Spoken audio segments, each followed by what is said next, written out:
Hello dear students, चलिए फिर से आप लोगों के सामने हाजिर है और एक बढ़िया सा टॉपिक जो आप लोगों का चल रहा था स्ट्रक्चर ऑफ एटम के बारे में। तो हेडिंग सबसे पहले लगाओ,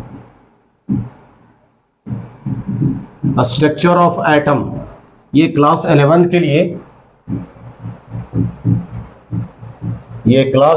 के लिए, काफी बढ़िया और इंटरेस्टिंग टॉपिक है ये फिजिकल केमिस्ट्री में। ये पार्ट आता है फिजिकल केमिस्ट्री का। बहुत सारे क्वेश्चन यहां पर से आते हैं और जैसा कि आप लोग जानते हैं कि हम लोग सारे कंटेंट लेकर के चलते हैं, नीट एंड जेई लेवल के लिए सारे कंटेंट लेकर के चलते हैं। आज का जो लेक्चर हो जाएगा बच्चे लोग, वो हो जाएगा लेक्चर नंबर 2। ये हो जाएगा लेक्चर नंबर 2, ठीक है। चलो, तो आपका मेंटर, आपका साथी और आपका टीचर इब्राहिम सर और आपका प्यारा खूबसूरत सा channel modern classes Ibrahim sir. चलो इतना हेडिंग लगा लो। और आज लेक्चर नंबर 2 में हम लोग देखेंगे मॉडल ऑफ एटम के बारे में। तो हेडिंग लगाओ, मॉडल ऑफ एन एटम।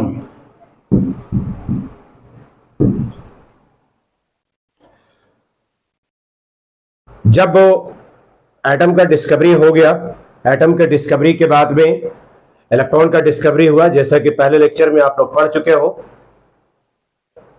और पहले लेक्चर में इलेक्ट्रॉन का जो डिस्कवरी किया गया था जे थॉमसन के द्वारा, और ये सब डिस्चार्ज ट्यूब के द्वारा सब जो है डिस्कवरी जो हो रहा था।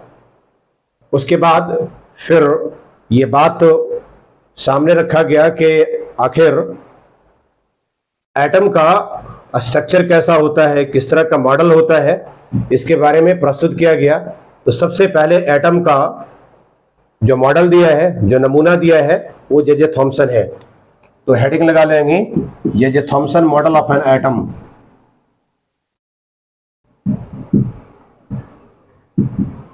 J Thomson model of an atom. इन्होंने क्या कहा था कि एटम एक स्फेरिकल होता है और इसमें नेगेटिव चार्जेज पूरे होल में, पूरे होल पार्ट में डिस्ट्रीब्यूटेड रहते हैं, ठीक है। तो सबसे पहला पॉइंट आप लोग लिख लेंगे, negative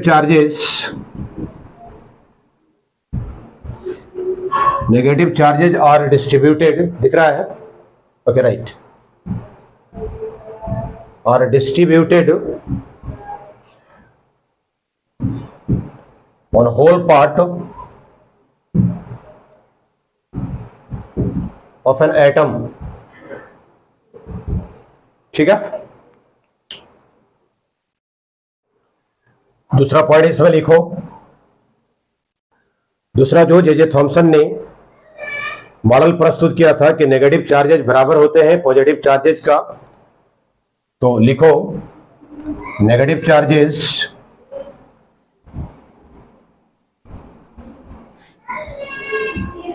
are equal to positive charges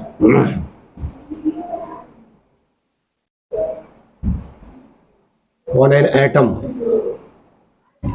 एक एटम में जितना नेगेटिव चार्जेज होते हैं उतना ही पॉजिटिव चार्जेज भी होते हैं मैग्नीट्यूड में।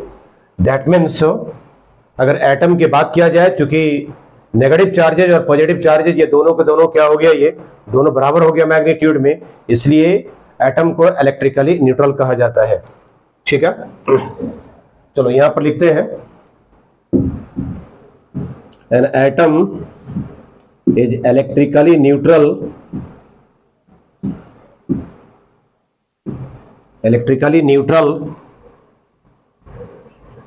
because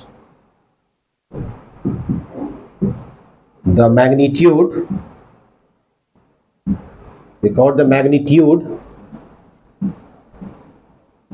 of negative charge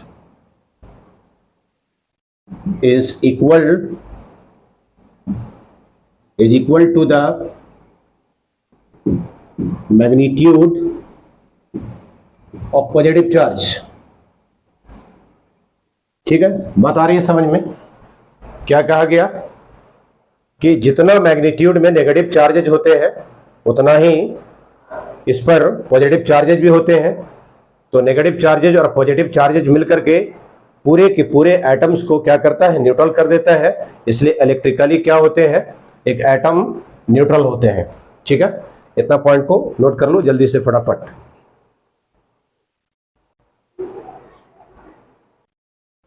इस मॉडल का नाम जे थॉमसन ने दिया था।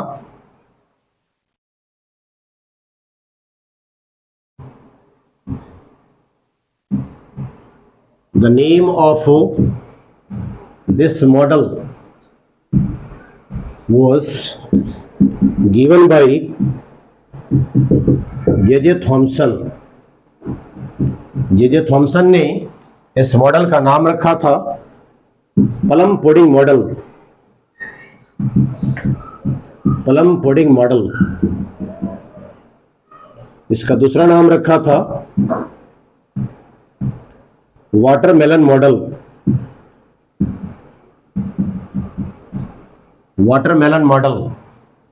इसका तीसरा नाम दिया था क्रिसमस पुडिंग मॉडल।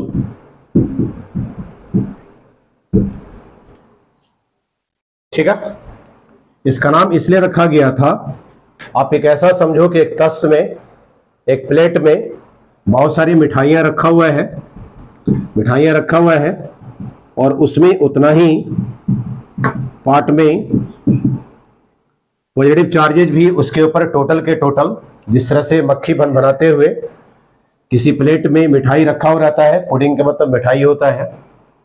क्रिसमस के मौके पर जो पुडिंग, जो मिठाइयाँ चलती है, उसी के नाम पर जे थॉमसन ने नाम रख दिया था इसका, कि एक प्लेट लिया जाए, उसमें मिठाई पड़ा हुआ हो और उसमें चारों तरफ से मक्खी जो है सो भन भन आकर कर करके घूम रहा हो। इसलिए इसका नाम रखा था प्लम पुडिंग मॉडल। और एक तरबूज को काटने पर जो बीज दिखाई देता है, उस बीज में भी इसी तरह से ये दिखते हैं। तरबूज को काटने के बाद में जहां था उसके बीज इस तरह से दिखते हैं, इसलिए इसका नाम जो रखा था वाटरमेलन मॉडल भी रखा था। ठीक है, बात आ गई होगी समझ में? नोट करो इसको फटाफट। आगे फिर बात आती है कि जिस मॉडल को जे थॉमसन ने प्रस्तुत किया था, इसमें बहुत सारी कमियां थी। और क्या क्या कमी रह गया था, क्योंकि मॉडल के जब शुरुआत कर रहे होते हैं, किसी भी चीज की शुरुआत होती है तो उसमें कुछ न कुछ कमी रह जाती है। ठीक है, इस कमी को बोलते हैं ड्रॉबैक। ड्रॉबैक्स, सी लिखा हुआ यहां पर, ड्रॉबैक्स, कमी, कमियां, क्या क्या त्रुटियां रह गई थी। ठीक है, जे थॉमसन ने इस बात को यह कह करके छोड़ दिया था कि किसी भी एटम में जो उसके इलेक्ट्रॉन्स होते हैं वो स्टेशनरी होते हैं, जबकि ऐसा नहीं होता है। इलेक्ट्रॉन अपने ऑर्बिट में, जबकि बात का जब रिसर्च हुआ तो ये पता चला कि अपने ऑर्बिट में हमेशा ये मूव कर रहे होते हैं, रोटेट कर रहे होते हैं। तो पहला पॉइंट बना कर करके आप यहां पर लिख लेंगे, electrons are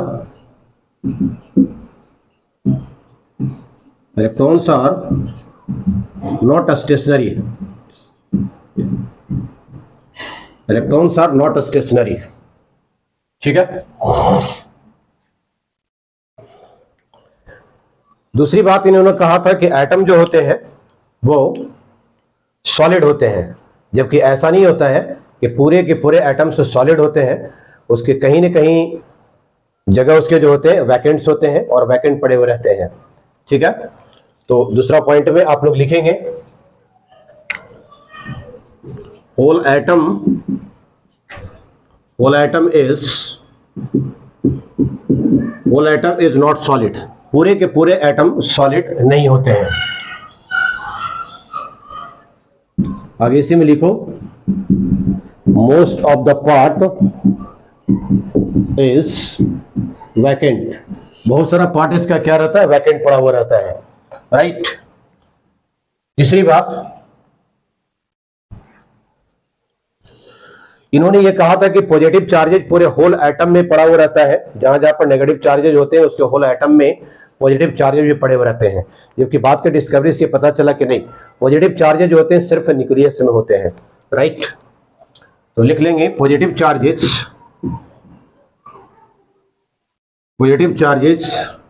are not distributed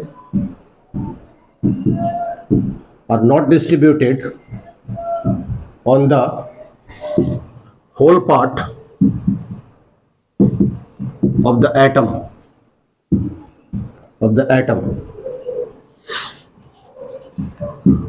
positive charges, comma देकर के आगे लिख लेंगे, positive charges are concentrated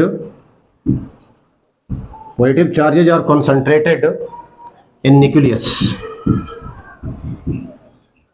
positive charges जो होते हैं ये न्यूक्लियस में कॉन्सेंट्रेटेड रहते हैं। ठीक है, बात समझ में आ गई होगी।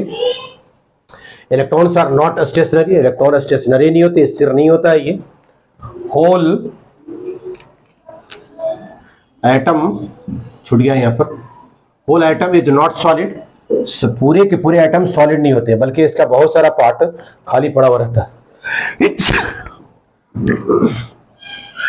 Sorry, most of the part is vacant, बहुत सारा पार्ट इसका वैकेंट पड़ा हुआ रहता है। तीसरी बात, positive charges are not distributed on the whole part, positive charges पूरे पार्ट में नहीं पड़े हुए रहते हैं ऑफ द एटम का, बल्कि क्या होता है, पॉजिटिव चार्जेस और कॉन्सेंट्रेटेड न्यूक्लियस, ये न्यूक्लियस में कॉन्सेंट्रेटेड रहते हैं। ठीक है, नोट करो जल्दी से फटाफट। जे थॉमसन के मॉडल में जितनी सारी कमियां रह गई थी, इस कमियां को, इस ड्रॉबैक्स को दूर करने के लिए बाद में जो मॉडल दिया गया वो रदरफोर्ड का एटॉमिक मॉडल था।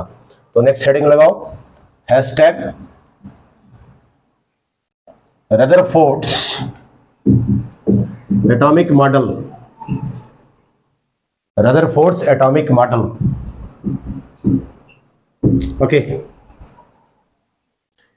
इन्होंने क्या किया था कि एक गोल्ड फॉइल लिया था जिसको बोलते हैं सोने का पत्थर, गोल्ड फॉइल मतलब सोना का, औरम का जो सबसे छोटा पार्टिकल्स होता है, और किसी भी एलिमेंट के सबसे छोटे पार्टिकल्स को क्या कहते हैं हम लोग, एटम कहते हैं। इसको एटम मान लिया था गोल्ड फॉइल को, और इसके ऊपर बॉम्बार्डिंग करवाया था अल्फा पार्टिकल्स का। ठीक है, बोलते हैं इसको अल्फा स्कैटरिंग मॉडल। ये अल्फा स्कैटरिंग मॉडल के नाम से भी जाना जाता है, ये अल्फा स्कैटरिंग मॉडल के नाम से भी जाना जाता है, राइट। इसके ऊपर क्या किया था कि अल्फा पार्टिकल्स को लिया था, अल्फा पार्टिकल्स बराबर होते हैं हीलियम के, ये हीलियम एटम के बराबर होते हैं ये, जिसका एटॉमिक नंबर 2 होता है और मास नंबर इसका 4 होता है। अल्फा पार्टिकल्स एक ऐसे पार्टिकल्स होते हैं जो पॉजिटिव चार्ज वाला होता है। कैसा होता है, पॉजिटिव चार्ज वाला। इसमें अल्फा पार्टिकल्स को रेडियम गन से, किस गन से, रेडियम गन से इसका बॉम्बार्डिंग करवाया था, रेडियम गन से अल्फा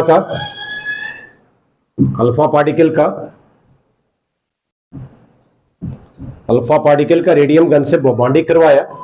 जब इसमें से इसके पार्टिकल्स निकल रहा था और टकरा रहा था, गोल्ड फॉइल से होकर के जब गुजर रहा था, तो इसके बहुत सारे पार्टिकल्स क्या किया कि ये सीधे निकल गया, ये सीधे निकल गया, राइट। इसको यहां पर सेंटर मान लो, बहुत सारा पार्टिकल्स इसका सीधे निकल गया। कुछ पार्टिकल्स जो न्यूक्लियस के नजदीक से जा रहा था, ये इस तरह से करके डेविएट कर गया, deviation, this is called deviation. ठीक है, और ये जो सीधे जा रहे हैं स्ट्रेट पाथ में, इसको बोलते हैं स्ट्रेट पाथ। ठीक है, और जो सेंटर से बिल्कुल इसके न्यूक्लियस के पास से जा रहा था, बिल्कुल इसके न्यूक्लियस के पास से जा रहा था, वो सीधे के सीधे क्या किया, अपने ही रास्ते पर वापस आ जा रहा था। न्यूक्लियस के करीब से जाने वाला वो डेविएट कर गया, उसके बाद जाने वाला ये सीधे पास कर गया, ये सीधे पास कर गया ये। ठीक है। तो 3 बातें इन्होंने अपने एक्सपेरिमेंट में अल्फा स्कैटरिंग मॉडल के तहत 3 बातों का इन्होंने ऑब्जर्वेशन किया था। 3 बातों का ऑब्जर्वेशन था इनका, किनका? रदरफोर्ड का। सबसे पहले तो जो अल्फा पार्टिकल्स का जो बम्बार्डिंग करवा रहे थे गोल्ड फॉइल के ऊपर, गोल्ड फॉइल में से मैक्सिमम इसके जो पार्टिकल्स हैं सीधे के सीधे पार्ट में, सीधे के सीधे रास्ते पर से गुजर गया। कुछ ऐसे पार्टिकल्स जो न्यूक्लियस के नजदीक से, जो सेंटर के नजदीक से जा रहा था, वो क्या किया? अपने रास्ते से डेविएट कर गया। राइट, ये कंक्लूजन में पता चलेगा कि क्यों ये डेविएट किया था। और लगभग 10,000 में से, या किसी किसी बुक में 20,000 भी लिखता है, किसी किसी बुक में 12,000 भी लिखता है। तो मान लो कि 10,000 में से कुछ जो सेंटर से जा रहे थे पार्टिकल्स, वो अपने रास्ते पर ही वापस आ गया। यहां पर इस तरह से बना लो इसको। राइट, तो ऑब्जर्वेशन में पहला ऑब्जर्वेशन इन्होंने क्या किया, जिसको लिख लेना कि बहुत सारे पार्टिकल्स जो गोल्ड फॉइल से, दैट इज गोल्ड फॉइल एक एटम को कंसीडर किया गया, ये सीधे के सीधे ये पास कर गया। ठीक है, most of the alpha particle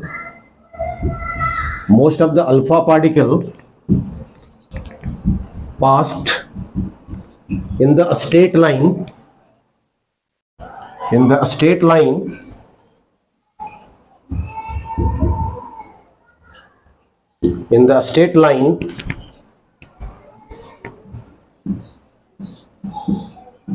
from the gold foil।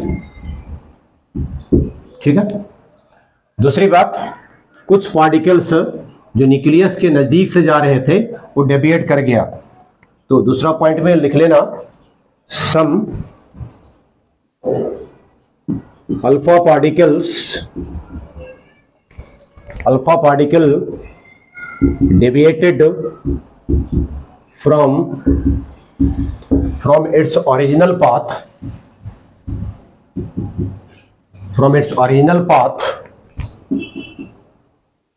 when it passes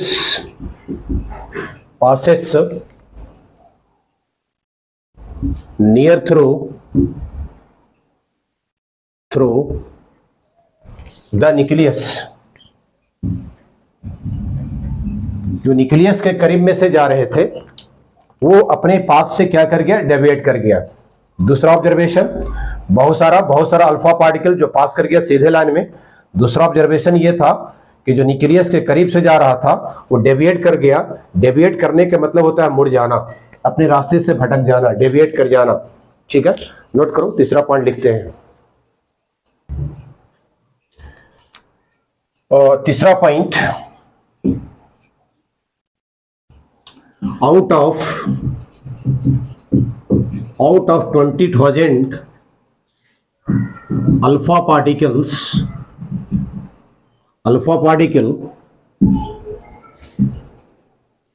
one particle came back on its original path when it strikes से मतलब होता है टकराना। when it strikes with nucleus, जब ये न्यूक्लियस से टकराया तो जब ये जा रहा था तो अपने ही पाथ पर वो वापस चला आया ये। ठीक है, तो 3 बातें, 3 ऑब्जर्वेशन था कि बहुत सारा इसका अल्फा पार्टिकल्स क्या किया कि गोल्ड फॉइल से, जिसको एटम मान रहे थे रदरफोर्ड, वो सीधा गुजर गया। कुछ अल्फा पार्टिकल्स क्या हुआ कि अपने रास्ते से डेविएट कर गया, जो न्यूक्लियस के करीब से जा रहा था, और जो बिल्कुल सामने न्यूक्लियस से जा रहा था, लगभग 20,000 में से एक अल्फा पार्टिकल अपने ही ओरिजिनल पाथ पर वापस आ गया। ठीक है, इन सारी बातों से क्या कंक्लूजन पता चला? ठीक है, नोट कर लो पहले इसको। इससे कंक्लूजन ये आया, हेडिंग लगा लो कंक्लूजन। ठीक है, पहला कंक्लूजन ये कि most of the part of an atom is empty or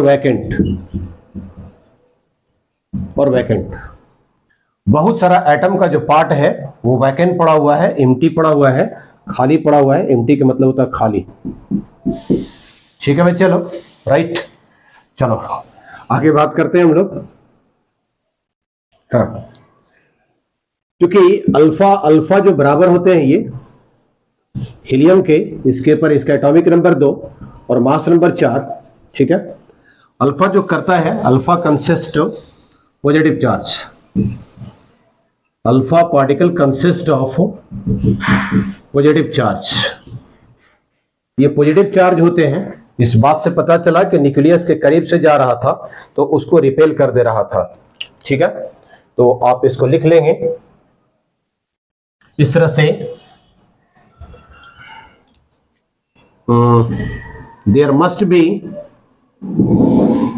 must be some positive charges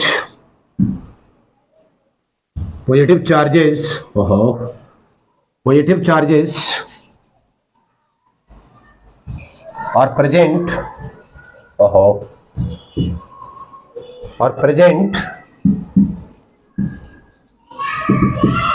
in the nucleus of an atom which repels the alpha particles and deviated from its original path,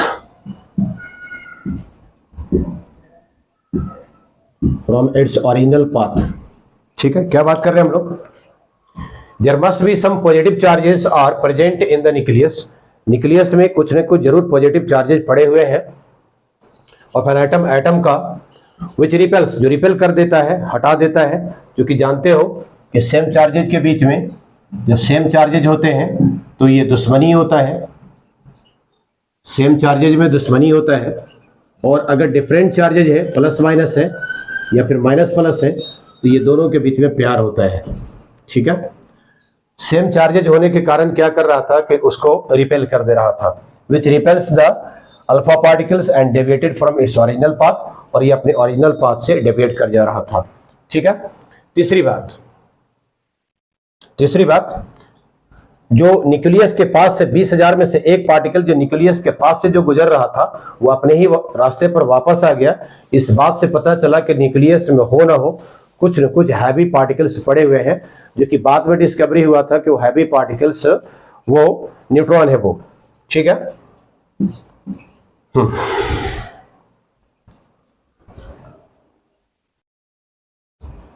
out of 20,000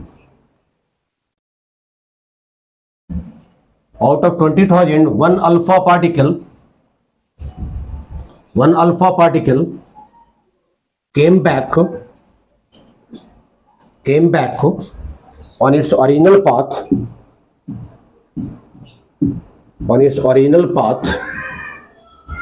shows that some heavy particles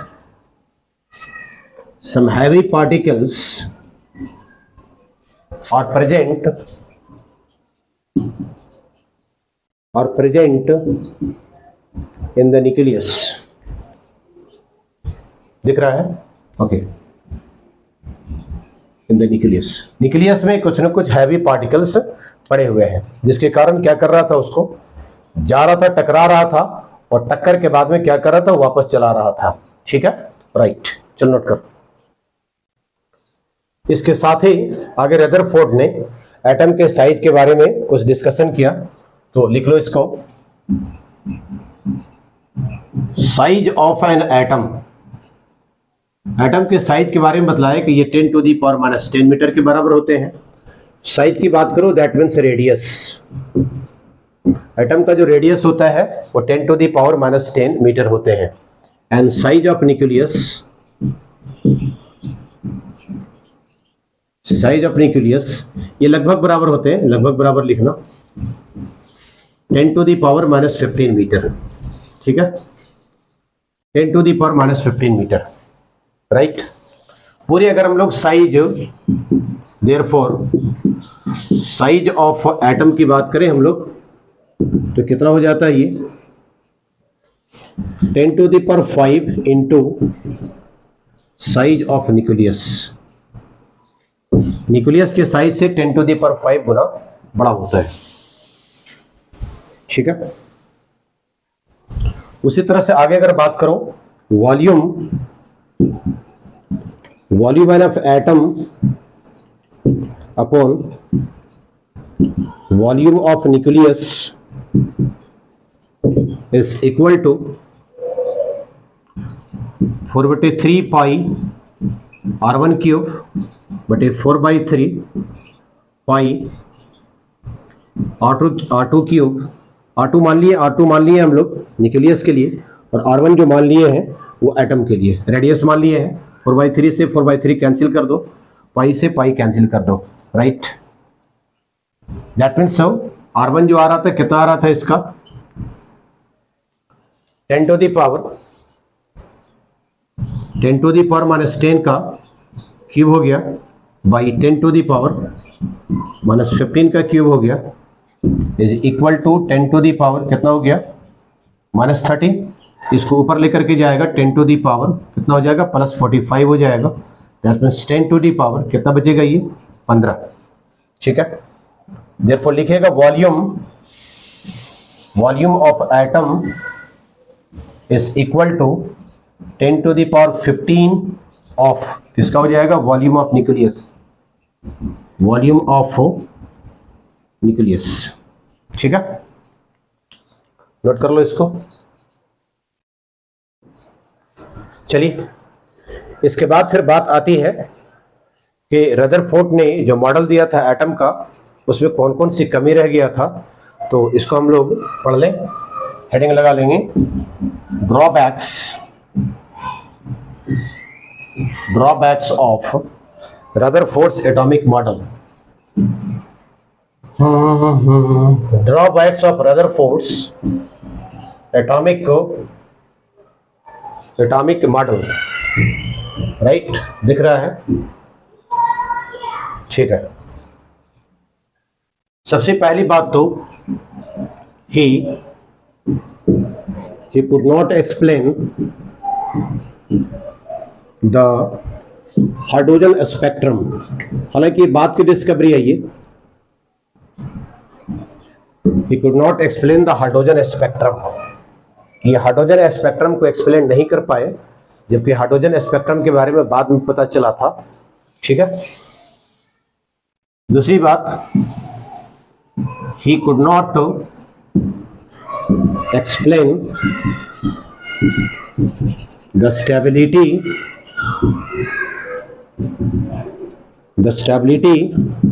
of an atom। Atom का stability क्या होगा, उसमें क्या स्थिरता होगा, उसके बारे में ये डिस्कस नहीं कर पाए थे, राइट। चलो, तीसरी बात according to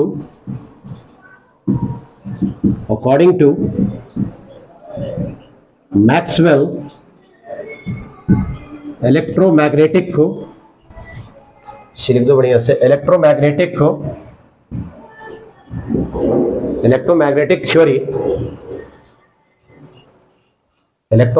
theory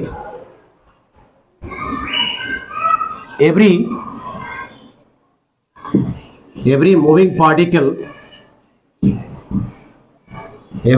particle loses its energy। अपनी एनर्जी को ये लूज कर रहा होता है, ठीक है। इन्होंने रदरफोर्ड ने इस बात को कहकर छोड़ दिया था कि न्यूक्लियस के चारों तरफ में इलेक्ट्रॉन सिर्फ मूव कर रहे होते हैं, और जब ये मूव कर रहा होता है किसी तरह को पाथ का डिस्कशन नहीं किया था, ठीक है। किसी तरह का कोई शेल के बारे में, किसी तरह कोई ऑर्बिट के बारे में इन्होंने डिस्कशन नहीं किया था। तो अगर मूविंग पार्टिकल है, अपनी एनर्जी को लूज कर रहा है, तो लूज करते करते एक वक्त ऐसा आएगा, कि धड़ाम से आकर करके ये न्यूक्लियस में गिर पड़ेंगे।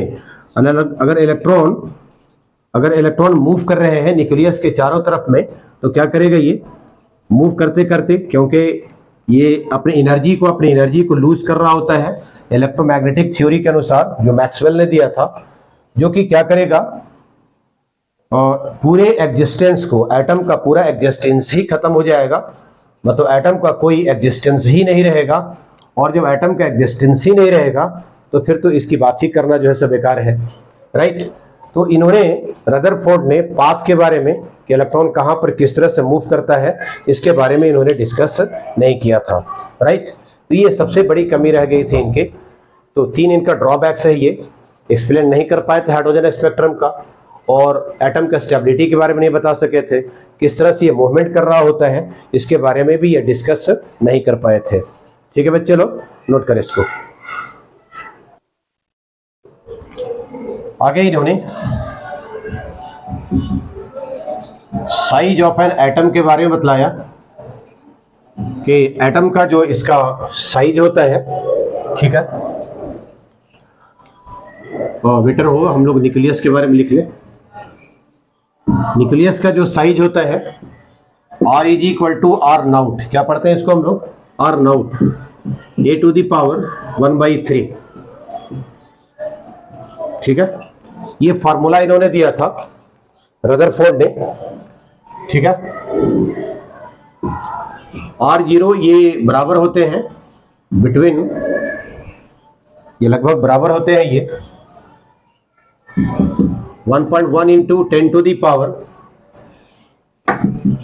-15 मीटर से लेकर के 1.44 into 10 to the power -15 metre तक इसको लिया जाता है। जनरली इट इज टेकन, ऐसे लिख लेना इसको, generally it is taken 1.2 into 10 to the power -15 metre, ठीक है, ओके। मतलब न्यूक्लियस का जो साइज लिया था, ए जो दिया गया है, मास ऑफ द न्यूक्लियस, ये न्यूक्लियस का मास दिया गया है। ये न्यूक्लियस में जो है मास रहेंगे, इसमें कुछ याद रखना, 1 नैनोमीटर बराबर 10 to the power -9 metre, 1 angstrom बराबर 10 टू दी पावर -10 मीटर, ठीक है। 1 को picometre is equal to 10 to the power -12 metre, 1 fermi metre is equal to 10 to the power -15 metre. ये सब कुछ डेटा है, इसको याद रखना,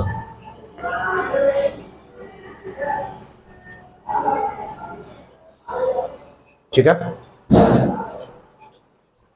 चलो नोट करो। चलो इसी पर आगे क्वेश्चन ले लेते हैं हम लोग।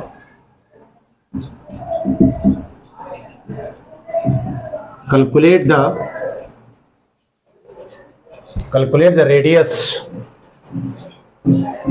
ऑफ एल्युमिनियम 27, इसका निकालना है। अभी क्या पढ़े हम लोग, R is equal to R nought A to the power 1/3, R निकालना है, और R नाउट का भी वैल्यू पढ़ा है 1.2 into 10 to the power -15 metre, और इसका मास दिया गया है एल्युमिनियम के लिए 27 1/3, R is equal to 1.2 into 10 to the power -15 metre, और इसका निकालेगा, आ जाएगा 3 आ जाएगा।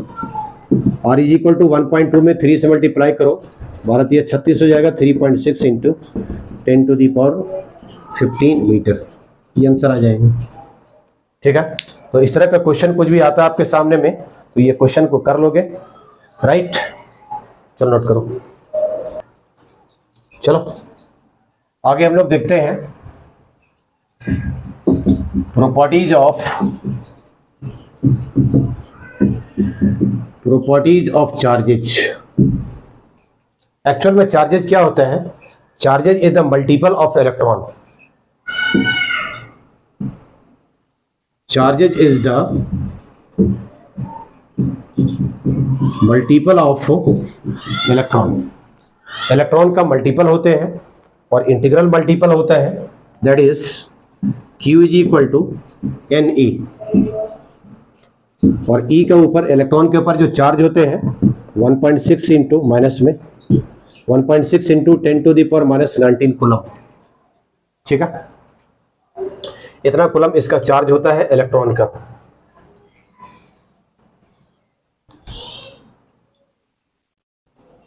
दूसरी बात, ये पहला पॉइंट में लिख लो। दूसरी बात, चार्जेज जो होते हैं दो ही तरह के चार्जेज हो सकते हैं, या तो पॉजिटिव चार्जेज हो या फिर नेगेटिव चार्जेज हो। चार्जेज दो ही तरह के हो सकते हैं। जब इसकी फोर्सेस की बात करेंगे, अगर सेम चार्जेज रहेगा, अगर सेम चार्जेज रहेगा तो एक दूसरे से क्या करेगा, ये एक दूसरे से क्या करेगा, दूर भागेगा। सेम चार्जेज में एक दूसरे से दूर भागेगा। और अगर चार्जेज डिफरेंट है, अगर डिफरेंट चार्जेज है तो इस सिचुएशन में क्या करेगा, एक दूसरे के करीब में आएंगे, ठीक है। चार्जेज के लिए हम लोग मान लेते हैं यहाँ पर ये Q1 दिया हुआ है, ये Q2 दिया हुआ है, इसका Q1 मान लेते हैं, Q2 दिया हुआ है। तो दोनों के बीच में या तो फोर्स ऑफ अट्रैक्शन या फिर फोर्स ऑफ रिपल्सन लगेगा, जो कि कूलम के थ्योरी से आप लोग, कूलम्स लॉ से आप लोग पढ़ चुके हो। F इज इक्वल टू कितना होता है, K Q1 इंटू Q2 भाई कितना होता है, R²। एक बात का ध्यान रखेंगे कि ऐसा नहीं कि Q1 को एक जगह मान ली कि नेगेटिव में ले लिया, दूसरे वाले को पॉजिटिव में लिए हुए हैं, तो फोर्स जो आएगा वो नेगेटिव में आएगा, ऐसा नहीं होगा। फोर्स का जो मैग्नीट्यूड होगा हमेशा पॉजिटिव रहेंगे, चाहे चार्जेज नेगेटिव हो या फिर पॉजिटिव हो, नेगेटिव हो या पॉजिटिव हो, पॉजिटिव या नेगेटिव हो, हर हालत में फोर्स का जो मैग्नीट्यूड होगा वो क्या होगा, पॉजिटिव में होंगे। इस बात का आप लोग ध्यान रखेंगे, ठीक है, ओके राइट। इसको बोलते हैं forces between two charges. F is equal two forces between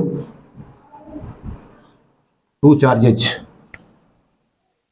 दो चार्जेज के बीच में क्या जो फोर्स होते हैं इसको बोलते हैं forces between two charges, that is Q1 into Q2 के बीच में। के यहाँ पर ये कांस्टेंट होते हैं, ठीक है, और ये K का वैल्यू जो होता है वहाँ पर और भी हम लोग लिखते हैं 1/4 pi epsilon not Q1 Q2 by R²। Note कर ले पहले इसको। आगे हम लोग बात करते हैं इसमें पोटेंशियल एनर्जी के बारे में। पोटेंशियल एनर्जी, ठीक है रे बाबू लोग, ओके राइट।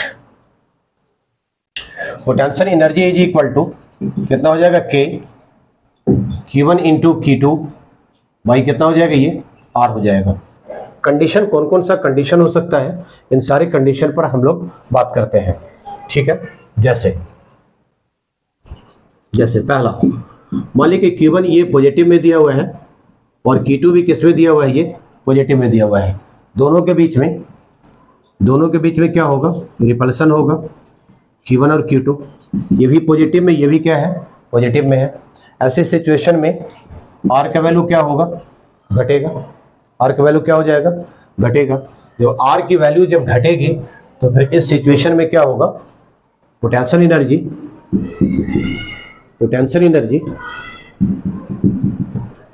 एनर्जी इसका बढ़ेगा, ठीक है। R की वैल्यू को अगर कम कर दोगे तो पोटेंशियल एनर्जी क्या हो जाएगा, घट जाएगा, बढ़ जाएगा, ठीक है। बट इसकी स्टेबिलिटी क्या हो जाएगी, क्योंकि स्टेबिलिटी क्या हो जाएगा, जितना ही दूर भागेगा, जितना दूर जाएगा, स्टेबिलिटी इसका क्या होगा, कम जाएगा। तो स्टेबिलिटी क्या होगा, इसका कम जाएगा, राइट। आगे हम लोग बात कर लें, इसमें दूसरा कंडीशन हम लोग बात करें, रोमन डिजिट में लिख लो। अगर Q1 ये नेगेटिव में दिया हुआ है और Q2 भी दिया हुआ है, Q2 भी नेगेटिव में दिया हुआ है, राइट, ठीक है।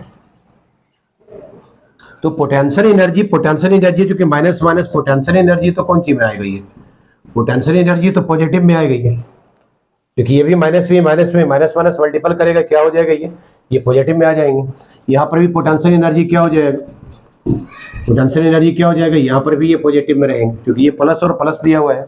तीसरा कंडीशन की बात करो, तीसरी कंडीशन की बात करो कि मान लीजिए कि Q1 ये प्लस में दिया हुआ है, पॉजिटिव में दिया हुआ है, और Q2 जो दिया हुआ है वो नेगेटिव में दिया हुआ है, राइट। इस सिचुएशन में क्या करेगा, एक दूसरे के साथ में Q1 और Q2 क्या करेगा, अट्रैक्शन करेंगे। अट्रैक्शन फोर्सेस एक दूसरे के साथ में लगाएगा, और जब अट्रैक्शन फोर्सेस जब लगाएगा इसके बीच में, तो R तो इसका घट जाएगा, R तो इसका घट जाएगा, पोटेंशियल एनर्जी भी इसका क्या हो जाएगा, घट जाएगा, क्योंकि प्लस और माइनस कौन से में आएगा, ये नेगेटिव में आ जाएंगे। बट इसका स्टेबिलिटी क्या होगा, स्टेबिलिटी अट्रैक्शन के कारण बढ़ जाएगा। स्टेबिलिटी ये अट्रैक्शन के कारण क्या होगा, ये बढ़ जाएंगे, राइट। नोट कर ले, इतना नोट कर लो। चलो आगे हम लोग बात करते हैं कि अगर if charge Q is placed in a potential V, अगर V के एरिया में, किसी पोटेंशियल V के एरिया में किसी चार्ज को रखा जाए, तब पोटेंशियल एनर्जी कितना हो जाएगा, Q इंटू V, ठीक है। जहां पर Q बराबर हो जाएंगे कितना हो जाएगा, इलेक्ट्रॉन के चार्ज के बराबर हो जाएंगे, ठीक है। दैट मीन्स Q जो हो जाएगा इलेक्ट्रॉन के बराबर हो जाएंगे, और इलेक्ट्रॉन के ऊपर जो चार्जेज आते हैं कितना आता है, -1.6 into 10 to the power -19 coulomb. बात फॉलो कर रहे हो। If charge Q is placed in a potential, किसी पोटेंशियल में इसको रख दिया जाए, किसी विभव में इसको रख दे, तो पोटेंशियल एनर्जी का वैल्यू हो जाएगा Q इंटू V, और ये Q जो यहाँ पर काम करेगा एक इलेक्ट्रॉन के चार्ज के बराबर हो जाएंगे,